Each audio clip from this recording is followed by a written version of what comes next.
This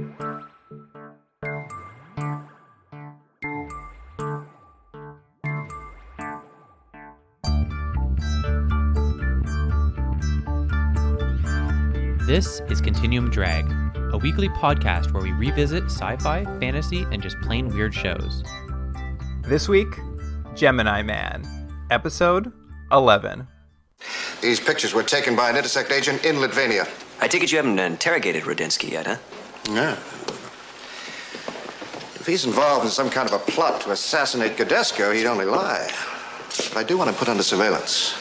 Alrighty, how do you want to work it? Well, first of all, you have to get your hair cut. Oh, no. Oh, wait a minute. You're kidding me, Leonard. We've already put your name on the Academy's graduation list. Academy? What Academy? The Police Academy. Officer Sam Casey. Man, it's just what the world's been waiting for. An invisible cop. Welcome to Continuum Drag, the podcast watching the Gemini Man finally fade out of existence. I'm Luke, here with my co-host Jordan. What's real, Jordan? Don't you feel a little bit wistful and sad when we come to the end of one of these series? You know what, weirdly, I do normally, but I don't feel much about Gemini Man. It did really make it a hard show to love. It's not even that, I don't even mind the characters on it. It's just that every episode was so disparately, not different, but just, none of it felt, it felt like we watched a bunch of, vaguely related TV movies. You're right. I'm sure it will come up in this episode as it is with all the episodes because for anyone just catching up, we've jumped right to the last episode because we took the escape pod last week because our ratings fell below a 5 as per our rules. I was really interested to see if there'd be any major difference going to the end of the series, a tone shift or character changes, but it was like they didn't miss a beat. It has all the same things you would see in every episode, all the same problems. It's like they just went, that's the show we're making, and we're going to keep making it, whether it's working or not. I mean, it's true. Could be episode 1, could be episode 5, could be episode 11. Yeah, doesn't really need to have any invisibility in it, but they just kind of jam it in. Gotta fit it in somewhere. Yeah. So, you mentioned you were working on something for this show that it's taken you a few weeks, I think. Well, see, that's selling it too high because it's going to seem much, much more complicated than what it is. What it was I wanted to compare this show to other shows of this era of the 70s and see how it stacked up. So I wanted to start, as we were watching the show, I would make a little note and go, oh, that's a little interesting thing. That's kind of like this show, or this thing is a little bit like that show. And so what I've put together is a little flash question round. I have 20 questions that I'm going to ask you, and you choose one or the other. At the end, we'll see how this show stacks up against the other shows from the 70s.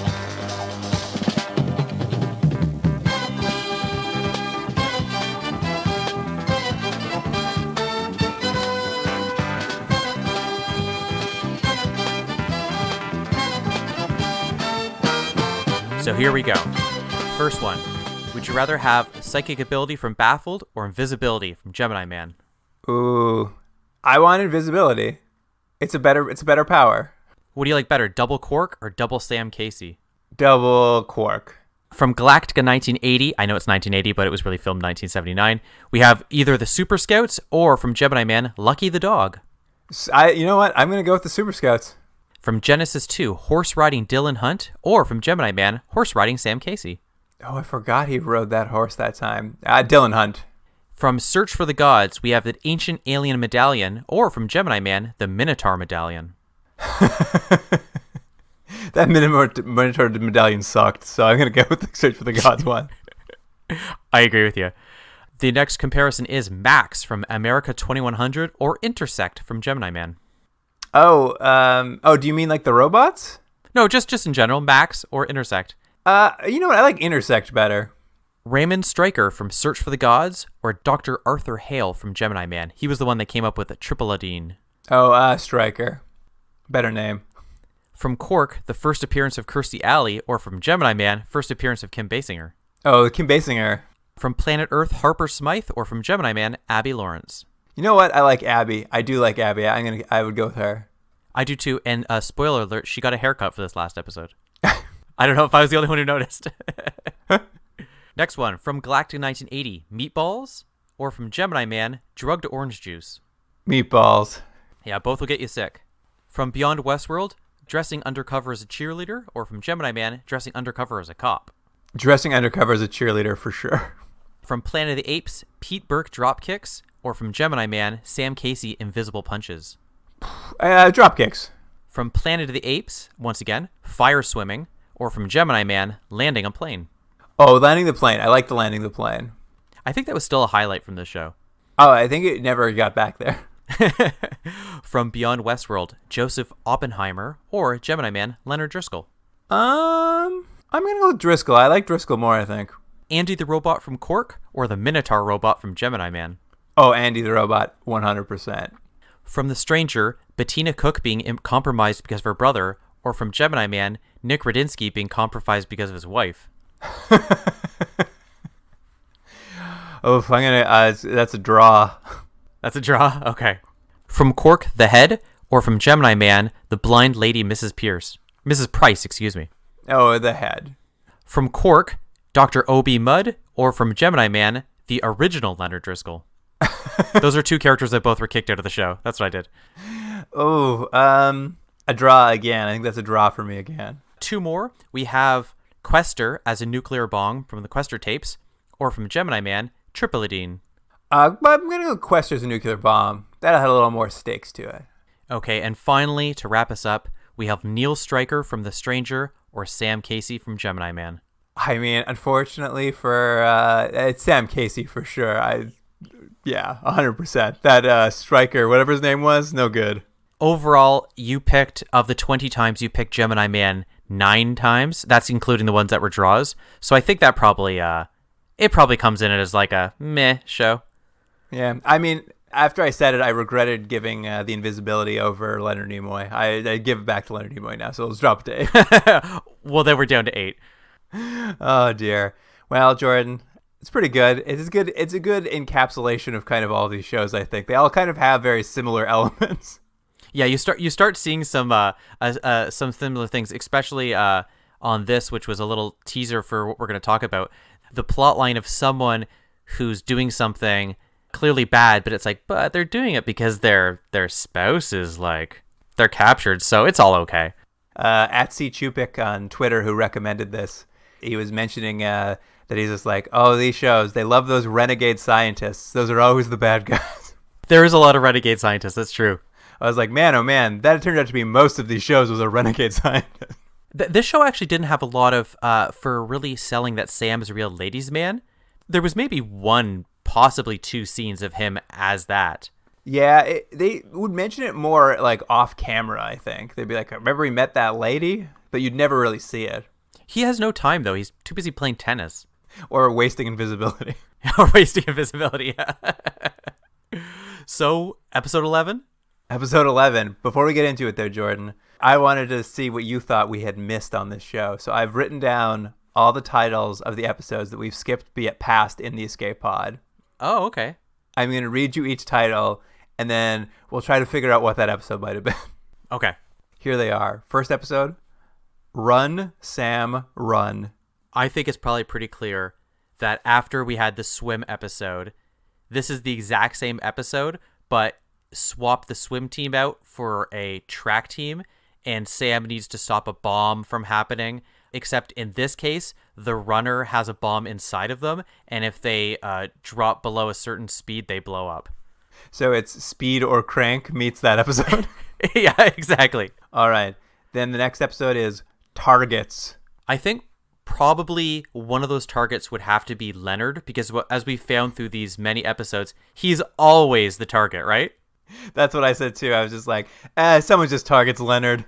It really is funny that I don't think in any of the episodes we watched was anyone concerned about Sam. It's funny to be him the main character, give him the superpower, but everyone's really worried about Leonard, the guy in the office behind the desk.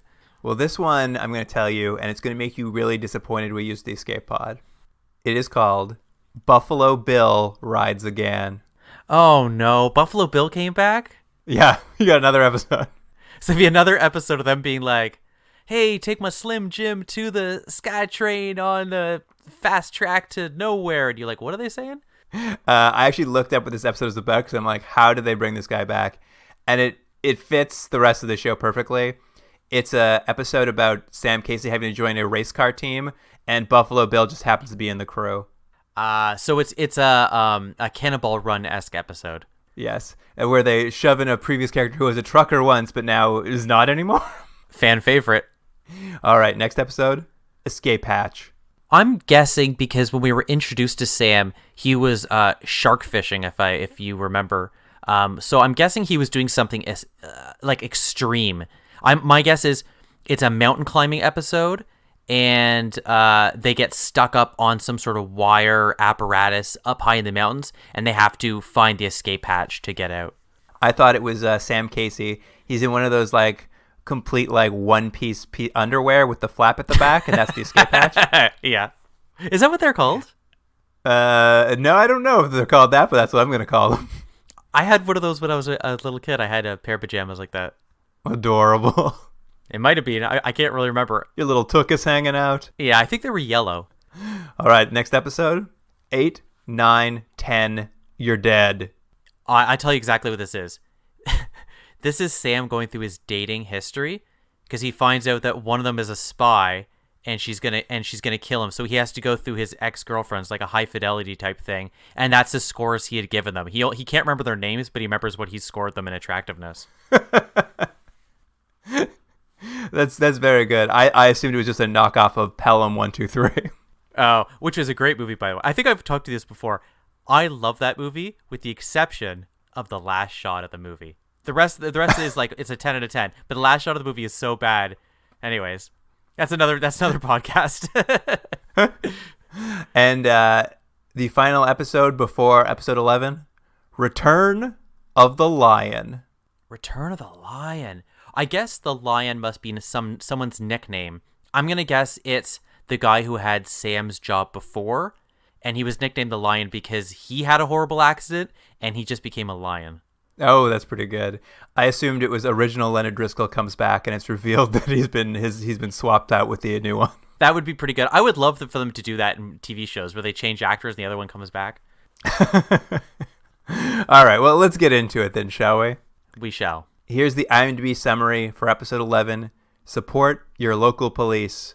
Or, as the French version I watched called it, Le Dissident. Yeah, we both watched the French version. I was like, that's not what that translates to.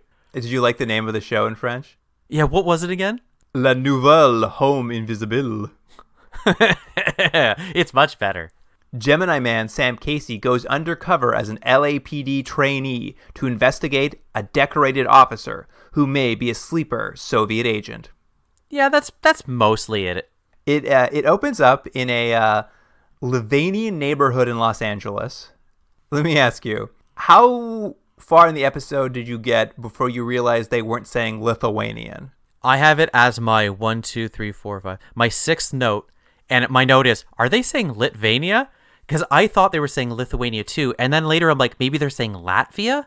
But what I realized, after about 5 minutes was, oh, they've just made up a country. I only caught it when they showed a sign that said the country's name on it. I'm just like, wait, Lithuania? For whatever reason, they want a Soviet satellite state to be... They couldn't pick a real one, Belarus or something for some reason, so... They couldn't pick their favorite. They couldn't pick their favorite, so they let's just make one up. Lithuania. The police are there in this neighborhood setting up for a rally for Alexander Kudesko. Yeah. Who's Alexander Kudesko? Well, he's some sort of political figure. He's like a dissident who has been... I think they say he's escaped the Soviet Union and he's been giving speeches and stuff. I know they've tried to assassinate him twice in Paris and London. Yes, he's an author and the voice of Lithuanian freedom. Doesn't he look just like Hugo Strange, though? Oh, that's a pretty good description of him. Yeah, so if everyone pictures the 1970s Batman villain Hugo Strange, you'll know exactly what he looks like. Meanwhile, while they're setting up, Sam and Leonard are back at headquarters watching a video cassette of one of the officers who's been assigned to protect Kudesko, Officer Nick Radinsky. Yeah, and this is the second time we've seen them watch a video for no reason. And also, a highly edited video of like who's taking the footage. I don't even know if it's the second time. It might be the third time because they watch the swimmers. Yeah. They get a video from the guy with the Minotaur robot. Oh, that's right. Yeah, it is the third time. I wonder if this was they're like, we have to have our Mission Impossible thing, like how they get a tape that's going to explode. But like they're like, it's 1976, baby, video cassettes. It's just such an odd thing because it doesn't add anything to the episode at all. It's just like a talking point, but you could just have them having that conversation anyway. But yeah, whatever, that's what they've chosen to do. It feels like they should have just received a briefing, but instead they're watching footage that there's no way they could possibly have. Well, here's what I know. There's nothing more exciting on TV than watching people watch TV. So here's what we know about Officer Nick Rudinsky. He's an American of Livanian extract. Yeah. 15 years in the force, unblemished record, Medal of Valor. But why are they looking into him? Well, they're looking into him because he's also Litvanian.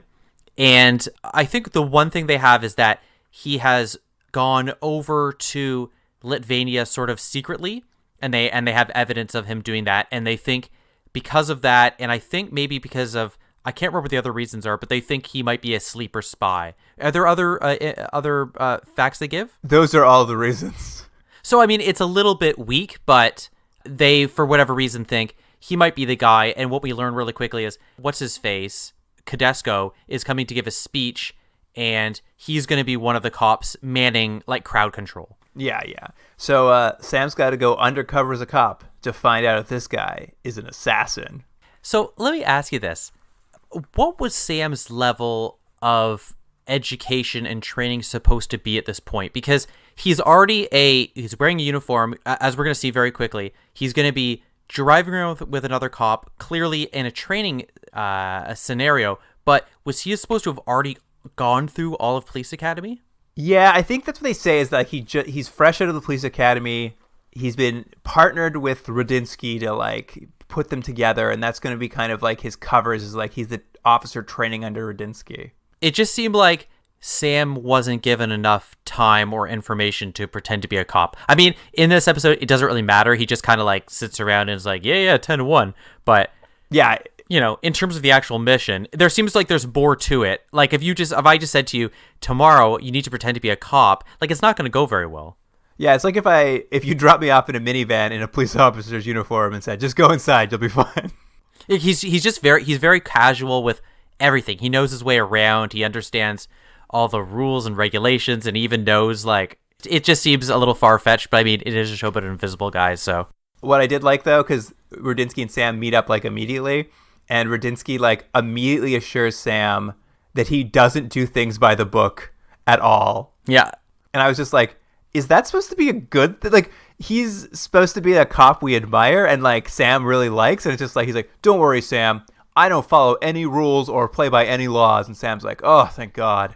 But I'll mention, though, it's not quite like he's like some sort of renegade doing his own thing. He's a cop that bends the rules for the good. That's the sense you get right away. Is he's that kind of police officer you like. Like the people in the neighborhood like him. He will bend rules for their benefit, not for his own. I actually am a real fan of this guy. He's my favorite character, I think, of the show so far.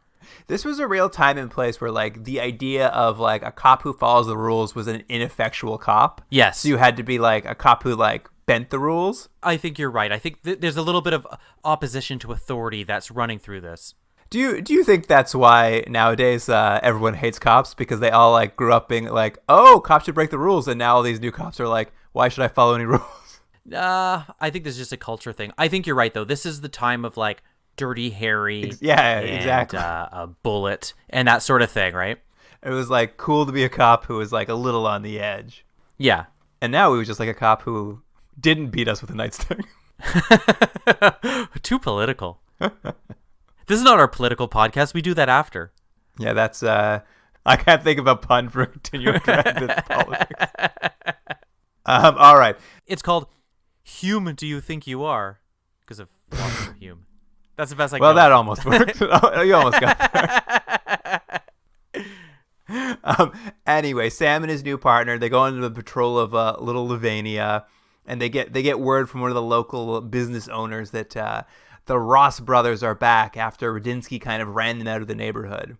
Do you think, though, the Ross brothers, they couldn't call them an Italian name to be offensive, even though they're clearly supposed to be like Italian mobsters? Yeah. But like no Italian mobster has the last name Ross. Well, I guess maybe that's a Livanian last name. Oh yeah, maybe. But yeah, they're back and they're setting up like a protection racket. So they heard they're over at a store called Ernie's, and they go over and walk in on the Ross brothers roughing up old Ernie in his grocery store. Did you catch the amount they're shaking him down for? No. They're going through the whole thing, and there's like a longer scene. But at one point, the guy's shaking me. He's like, you know what? You know what? It's gonna be nice. He's like, I expect that $50 a week. I was like, $50. That's it? That's all you're asking? You're going to all this trouble. He's like breaking stuff and pushing the guy around. And he wants $50. I'm like, I'll give you $50.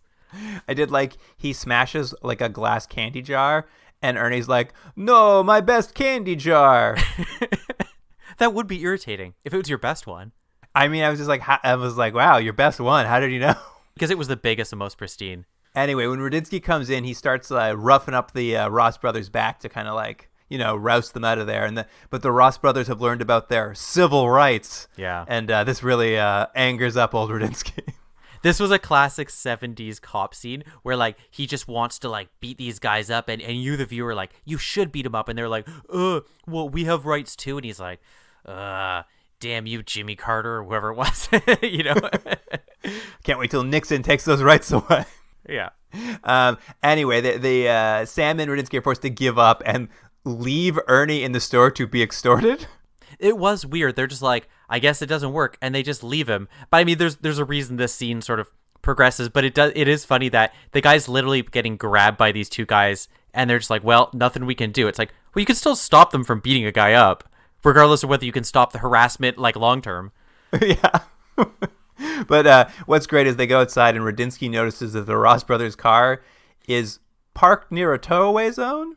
He's like, oh, it's time to bend the rules a little bit. He walks, the window's conveniently open. He's able to put the car in neutral, and then he takes his police car and pushes it just slightly into the towaway zone. And then he's like, I guess we'll call the tow truck. I was like, that's such an innocuous punishment for someone. It is true. Also, you could just have him towed. You're a cop. I like Sam watches it all happen, and Sam kind of like leans into Rudinsky. He's just like, that's not exactly legal. And Rudinsky looks back at Sam and says, yeah, but it makes me feel good though. And Sam's like smiling and giving a thumbs up like, yeah, I love it, man. I'm into it. Yeah, Sam's like, I'm meant to be a police officer. This is the best. Sam really likes this like just freewheeling, laws don't apply kind of lifestyle. And let me just quickly put one note. At this point, I was sure the episode was going to be a Manchurian Candidate sort of thing. Mm-hmm. I was sure that he was going to be like turned on and off like a machine to do an assassination. And I was like, oh, okay. But that's not where this episode goes. No. We'll get to that right away, actually. But just before we leave Ernie's here, since they can't stop the Ross brothers from shaking them down, how does Sam take the law into his own hands? Another scene where they just have to jam in the invisibility. He goes invisible, goes into the store, and essentially starts beating the guys up, but they think it might be the store owner because every time they kind of come close, Sam hits them, and it sort of kind of looks like the store owner did it to the effect that the store owner also thinks he maybe beat them up. Well, what I like is the Ross brothers, after they get punched a couple times by an unseen force, they look at the store owner and they're so confused, and they're like, he must be one of those guys who knows karate. Yeah. And then the store owner just starts making like karate sounds with his mouth. Mm-hmm. And like chopping the air, and the bad guys run away, and the store owner chases them making karate chop noises with his mouth. Yeah. Because that's what happens if you an invisible person beats up people for you. You gain confidence and start making noises. That was the weirdest thing. I think it's played for laughs, but I know it was played for laughs. It was just so weird though. Anyway, that kind of wraps up them with these Ross brothers, and we get to see them going off and having some lunch. And did you notice as they walk away to go to lunch, Rudinsky steals an apple from Ernie's shop and walks away? I did notice that. He pushes the rules. He's like, "Hey, did I not help you? Kind of. I get an apple." But yeah, they go to lunch at what appears to be a build your own burger shop where Sam is putting so many onions on his burger. they go to commercial break and they come back from commercial break and Sam is making the hamburger and he makes that comment of like, I can't believe how many onions you guys have on your hamburger. And I thought, is this sort of some sort of weird national joke towards this fake country? Is that the gag? That can you believe how many onions they eat? But it was Sam who was eating all the onions. It was Rudinsky who was complaining about it because he was going to stink up the cop car. Right. Yeah. Anyways, it's a place where you build your own burger. It doesn't look very good. No, but they're there because what we'll see now is there are bad guys spying on them, taking pictures of them having lunch across the street. Mm-hmm. And we'll get to meet these bad guys shortly because Rudinsky needs to make a quick stop at the Livanian American nursing home to visit his girlfriend. Yeah. Now, at this point, when you see the girlfriend, did you think anything was wrong with her? No. When they said he was going to a nursing home, I missed the part where he said he was going to visit his girlfriend. I thought he was going to visit a grandparent because that's what I think when I think nursing home. I thought the exact same thing. But then it's like, I can't remember now. Did she look like she was sedated or anything, or was she just chilling? I mean, it didn't strike me as much. Like, he goes into the room to visit her, and there's like a doctor and a nurse in there. And Sam's invisibled his way in to like spy on them, and he's just like, well, this all looks kosher, so he like walks away. Right. But it's kind of funny because Sam like sees this woman who's clearly not well, I guess, his girlfriend, and Rudinsky's visiting her. And then he goes and finds a payphone and calls Leonard and says, hey, Leonard, I really like this Rudinsky guy. I feel very uncomfortable spying on him while he visits his girlfriend and it visits his personal life. And on the phone, Leonard's just like, what? That's your job. You're there to spy on him. And Sam's like, I don't really want to. Yeah, that was funny. And Leonard's like, just constantly exasperated by having to deal with Sam. It's just like, he's like, why did I send you on this mission? Your mission was to spy. And he's like, well, I don't know if I really want to. Like, I like the guy now. He's like, who cares if you like him? That's your job. I know. It's like a thing too. I'm like, this is your only job, Sam. Yeah, we got you the uniform already. We did our side. That's true. He looks great in it too. Top notch. Yeah. But back in that room, Rudinsky and his girlfriend, the doctor and the nurse who are in there, they're not really doctors and nurses. No, they're about as evil as the villains we've seen in this show before. They're sort of these two-dimensional, just interchangeable kind of people. There's two guys and a woman, and is it here they tell us what the plan is? Yeah, I mean, more or less, we kind of get it in the next few scenes here of like what they're doing. Well, you can go over exactly what it is, but the plan that they have could be executed in so many different ways. The fact that they've decided the way they're doing it is kind of amazing to me. It's true. They want to kill Tedesco, yeah, as we know. And what they've decided to do is the woman there, Christina, she's going to approach him at the rally with a bouquet of flowers. And inside that bouquet of flowers is a little spritzer that's going to be full of poison. Yeah, and it's going to spray into him and kill him. And also kill her. Yes, but here's the thing about it. The stakes for this is, this apparently can only happen in one very specific time after he gives his speech, and she's going to go up and give him flowers. Why that's the case, I don't know. I don't know why. If this is, they had to do it this way. The only way they could do it was spray poison out of flowers like they're a Silver Age Joker. Why didn't do it when he walks to the car, or when he's going to his hotel, or a myriad of other times or places they could do this sort of thing? And that's just if you have to use the poisoned flowers, where it's like, why don't you just have a gun in those flowers and shoot him, or shoot him from far away, or just strangle him to death, or where he's in the hotel. It's like, it seems so, the stakes seem so low for this because it didn't really make sense.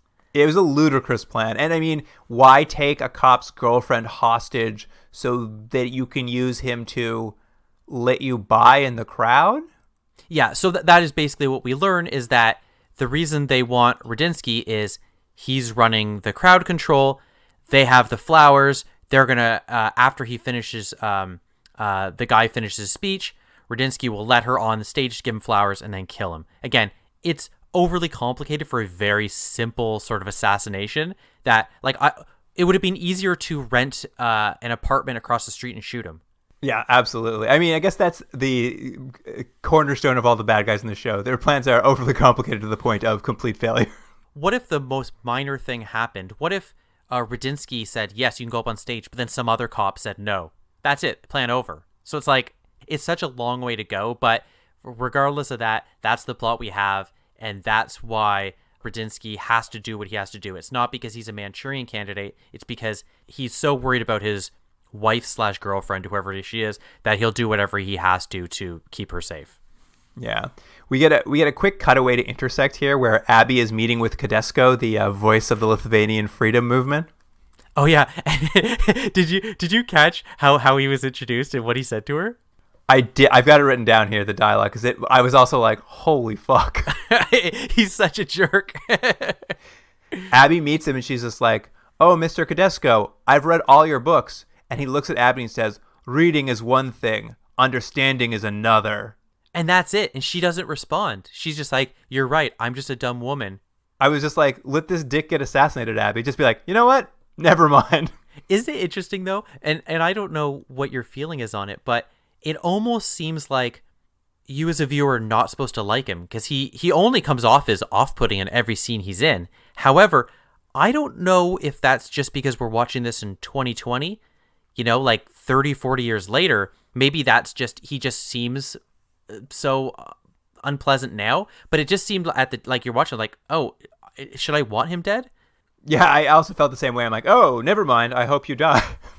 Which actually would have been maybe a little more complicated than this show is able to pull off. But that would actually be a more interesting episode if halfway through you actually feel for the people assassinating and they have a real point, because we never do learn why they want to kill him other than they're Soviet spies. Like, you know what I mean? There's no reason of like, oh, he's actually a bad guy, so what Sam's doing is protecting this bad guy, even though it's the right thing to do, and there's this moral quandary. That'd be a little more interesting, but instead we get poison flowers. Imagine an episode like that on Gemini Man. Yeah, it would never happen. Anyway, I just wanted to bring that up specifically so we could talk about that part with Kadesko being a dick. But I love that he does that, and then that's it. There's it's not even like Leonard. It's like, whoa, here, she was just complimenting you. It's like they just let it go. Yeah, it's totally fine. Don't worry about it. Anyway, the bad guys have developed those photos they took of Sam and Radinsky having lunch together, and this blew me away. But Christina, the woman bad guy, she looks at the photos and she's like, "Hey, this is Sam Casey, an Intersect agent." And the other guys are like, "I know what?" Everybody knows who Sam is for some reason, and not because he's like the famous Invisible Man. Because again, nobody knows that. But everyone seems to know either Intersect is the worst agency ever or Sam is very, very famous, because this happened at least 2-3 times in the show where someone's like, oh yeah, that's Sam, he's undercover. It's like, why are you sending him undercover? They should send Leonard. Less people know him.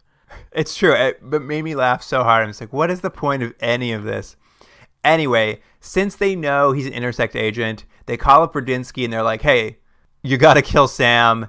We're going to set up a burglary at a jewelry store later tonight. You just go there to investigate, send Sam around back to the delivery entrance, and we'll just kill him. So don't worry about it. Like, we're going to get rid of this Intersect agent. So we kind of get like a bit of a lead up to that where they're like in the car waiting for the call to come in.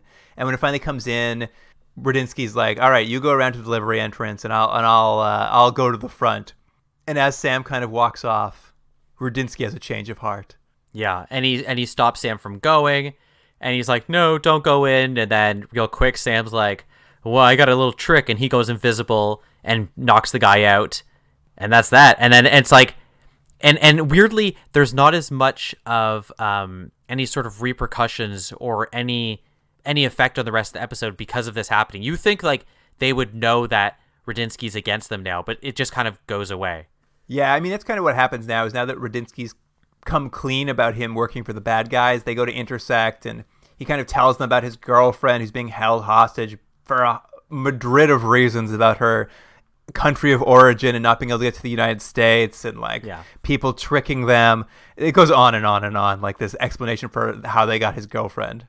I was sure the episode was ending now, because I thought that was the whole point of the episode, was going to be him turning and admitting that he was doing this thing. But it just then, I was like, oh, it's going to keep going? I have to see this stupid end of the episode with the flowers? Because it was still 15 minutes left.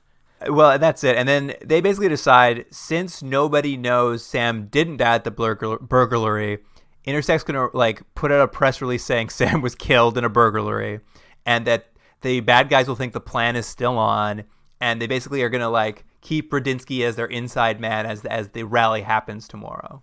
Right. And we cut to the morning. Good crowd scene, like a big crowd, lots of signs, lots of cops everywhere. They made up a fake flag for Lithuania. That's true. Rudinsky's right in front of the stage, guarding the side like he's supposed to. And Sam, who's supposed to be dead, is just standing next to him. Yeah, of course he is. What? The most famous Intersect agent in the world that everyone knows. Who they just announced was murdered the night before, and the bad guys are going to go talk to the cop he's standing next to. Like, I was just like, what is happening? What I like though is the only real mention, the villain. I never caught her name. The Christina. woman, Christina. She's at one point. She's like, "Well, Rudinsky, too bad about that plan that didn't work out, and our guy got killed. But oh well. Anyways, back to the plan. Like that's just they go on with it." Yeah, I mean, that's it. Tedesco starts giving his speech. Christina approaches with her poison flowers. Sam, like, runs off and hides in some bushes. As he does. And Christina's like, let me through to kill the speaker. Your girlfriend's in that van parked right over there. As soon as I kill her, they're going to let her out of the van, I guess. I was like, what? Like, why are you trusting these people? Yeah, and they do a great push in with the camera to show her banging on the window of the van. And anyway, Rudinsky lets her past. She walks up to Tedesco, and Sam turns invisible and races toward the podium to stop her. Like they didn't have they knew she was going to come and try to kill them, and they knew they had the upper hand, but Intersect didn't put any plan into place. Like Sam just has to like race up there and try to stop her still. Yeah, it's just so funny to know what the plan is and then do nothing about it. But I guess maybe Intersect just gets lazy because they know they have an invisible man. But yeah, so that's basically what happens is Rudinsky lets her by. She goes with her little flowers, but Sam grabs them and tosses them out of the way. And then she has to do some invisible acting like someone's attacking her. Then what I like though is he pulls the gun out of her pocket and puts it in her hand to have it shoot up in the air. And then so like the cops start grabbing her. Is that what happened? I thought she just pulled the gun after the flowers went away. No, Sam put his hand in her pocket, pulled out gun to show that she was like, so it didn't look like just a woman with flowers, put it in her hand, and she shot it in the air, and then the cops grabbed her. Oh my God, that is so funny. Wouldn't it have been great, though, if while she was going up, he, I don't know, just pulled the gun out of her pocket and the flowers away from her, and then she was just standing up on stage? And then she's like, yeah, there's nothing you could do. Or, I mean, I don't know, just like have Rudinsky point at her when she gets there and they arrest her. Or, I don't know. There's that. Anyway, I did like this next part, though, because what happens is Sam sees the van the girlfriend's in. Keep in mind, still invisible. And he runs through the crowd invisibly. So you have a crowd full of people acting as if an invisible man is pushing his way through a crowd. So the crowd is like parting around a person who's not there. I thought it was pretty good. I also thought, I was like, that is well directed.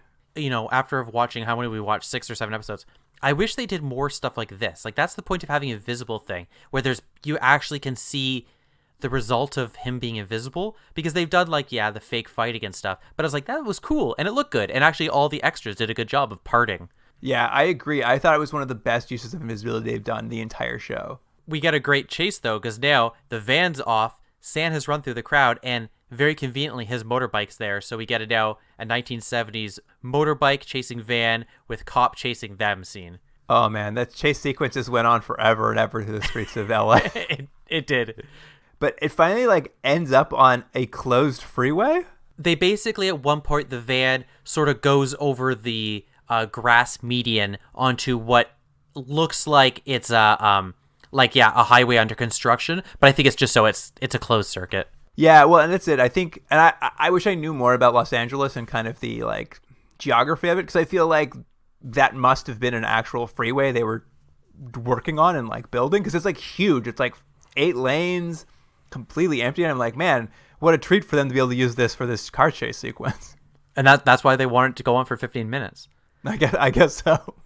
But, yeah, essentially Sam rides his motorcycle up next to the van, turns invisible, and then climbs onto the roof of the van as it's in motion. You're off just slightly. He is visible, rides up with his bike, gets on the van, still visible, climbs the ladder, gets on the top, lays on the top of the van, and then goes invisible. So they've already seen him get on. Oh, I'm sorry. So it's like, I didn't know what the point, because I thought that was the same thing. I'm like, he's going to jump on and they're not going to know he's there because he's invisible. I'm like, no, he got on. You could see him. it was until he was on the top that he went invisible. Well, what I like even more is the next part is I guess invisibly he climbs around to the passenger side door, opens it from the roof. So to the driver of this car, he's driving this van. He looks over. The passenger side door opens up and then closes on its own. And the driver's just like, that's weird. And he just looks away as if nothing has happened. But then Sam starts grabbing the wheel. So the guy's like, what's happening? Whoa! And he doesn't really crash the van, but it gets it to kind of go off-road and immobilizes it. Yeah, he kind of just makes turn to a stop or something. Yeah. I mean, not to harp on this, but let's say you're driving down the highway, Jordan. Yeah. And the passenger side of your car opens up fully and then closes completely. Are you continuing to drive? The answer is yes. It would be weird, but you know what? This guy's he's stuck in the moment.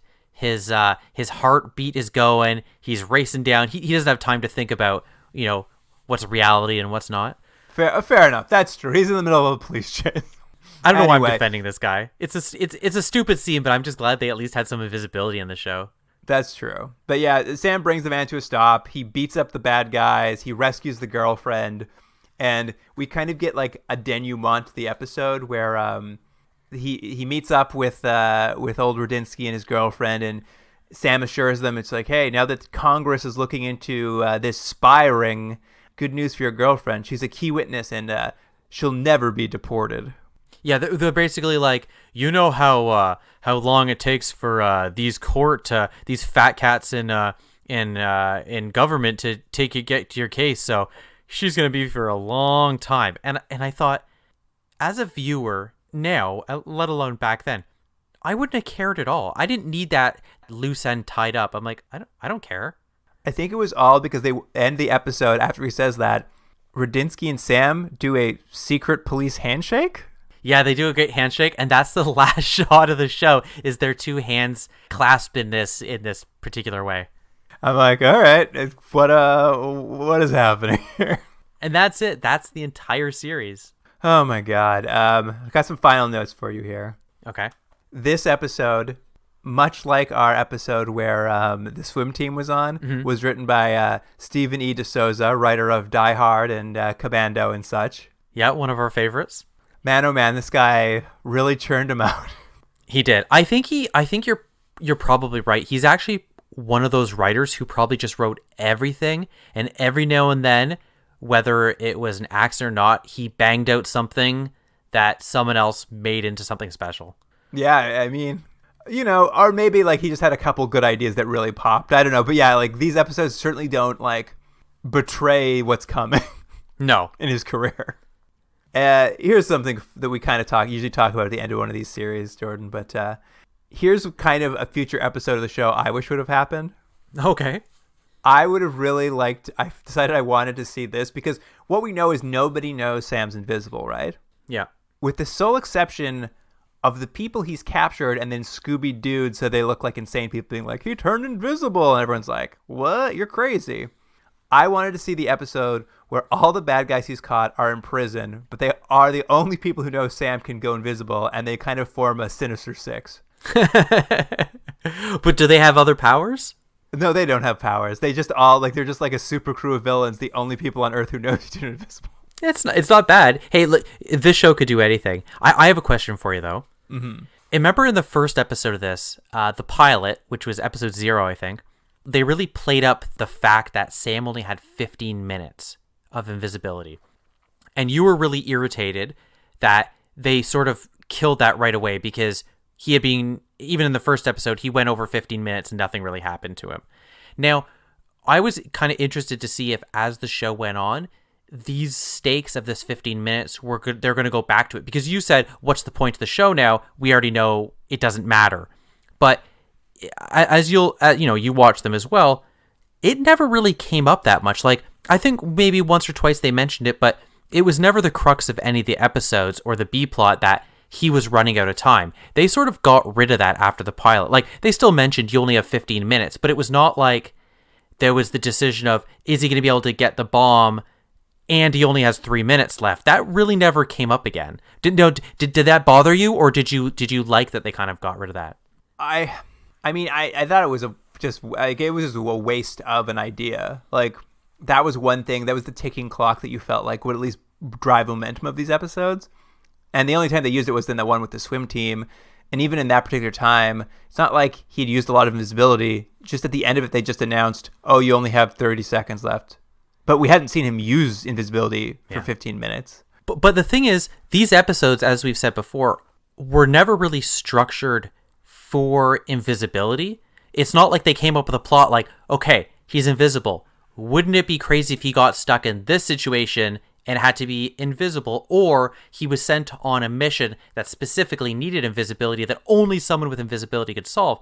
It was sort of like your run-of-the-mill adventures, and oh yeah, by the way, we'll throw in a scene or two where someone goes, where'd he go? Yeah. And I think that's why that was missing, because even if you put in the element of, the ticking time bomb, as you said, of the watch, it wouldn't even fit or really matter with the show they were trying to make, which was more of a weekly adventure show. And by the way, every now and then he's going to go invisible, and it doesn't really matter. I think you nailed it on the head when you said it's kind of like they had to write just like separate scenes where he'd have an invisible moment, but rarely did those relate to the plot.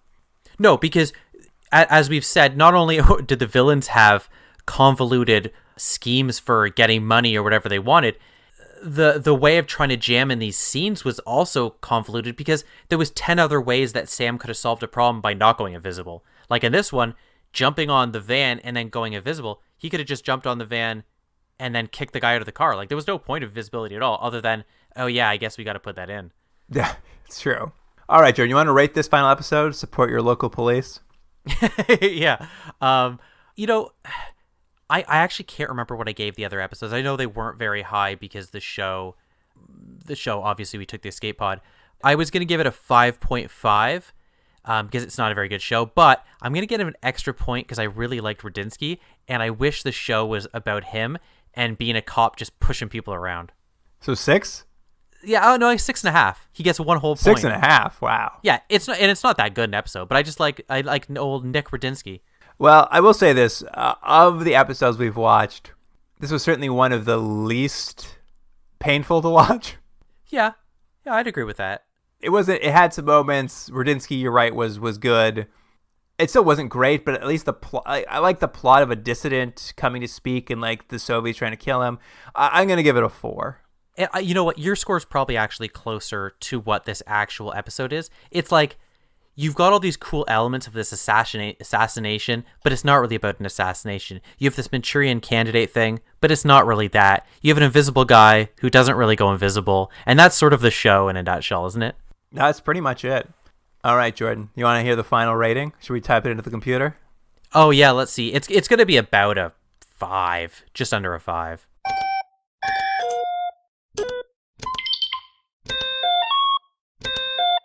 All right. The computer says, with all these ratings tallied, it's coming in at a 4.75. And that's probably where it should be, don't you think? I think it's a little generous.